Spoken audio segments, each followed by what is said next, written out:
So the crux of this article is about image repair, strategies for image repair, and how those strategies were and were not deployed in the context of this TLC scandal, where there were some real failures in image repair strategy. So image repair is obviously repairing the image of an organization or individual in crisis. So if you've heard the phrase crisis communications in the terms of image repair, that's related to a crisis that has been associated with an individual or an organization. So there are a couple of different theories that that are described in this article, and one is Benoit's image repair theory, which starts with denial, moves into evasion of responsibility, reducing offensiveness, corrective action, and then mortification.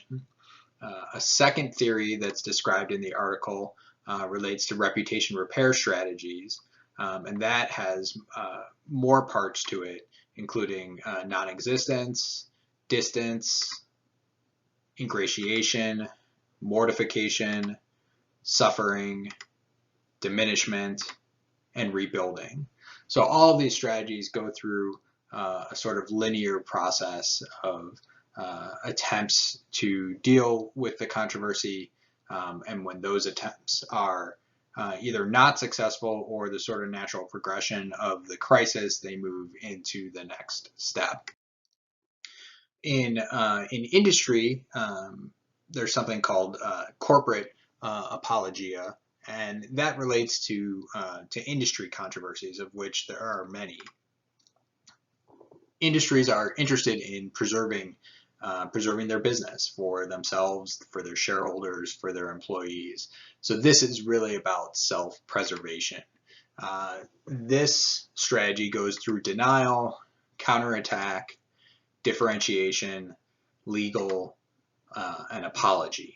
So there's a similar linear process for corporations as there are in the two processes that I just described.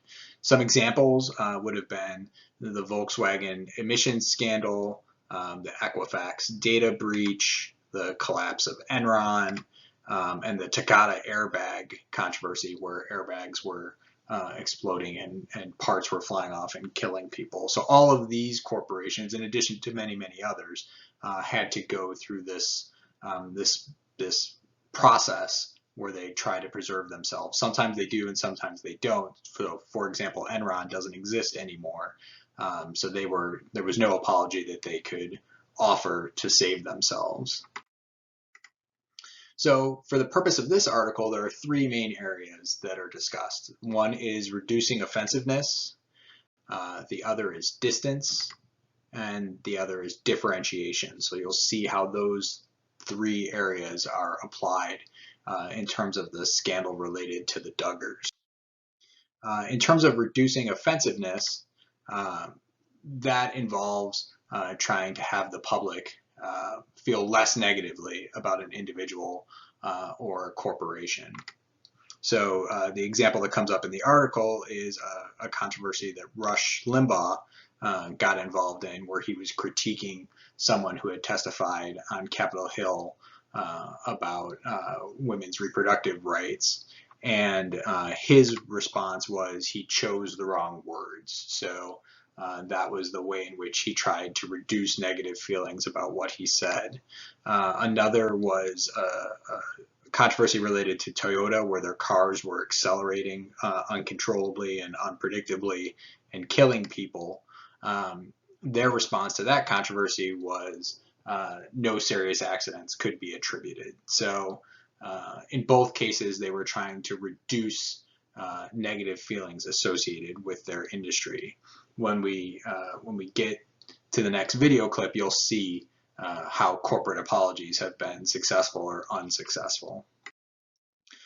In terms of distance, distance attempts to weaken the linkage between the crisis and the organization associated with it. There's often a phase of excuse and justification. Then there's an attempt to reduce responsibility. Ultimately, the goal is to sway the public to believe this isn't as bad as it looks. that often is not very successful, but it's certainly a strategy that is employed with some frequency. Those attempts include minimizing injury, victim blaming, which we've all heard of, and then misrepresenting the event itself. In terms of differentiation, there's an admission that you, the individual or organization, are somewhat responsible, but there are factors that lessen accountability and responsibility. So in this case, Aetna, which is an insurance, health insurer, at one point in history sold policies for slave insurance and had to apologize for that, while at the same time sort of making excuses for themselves.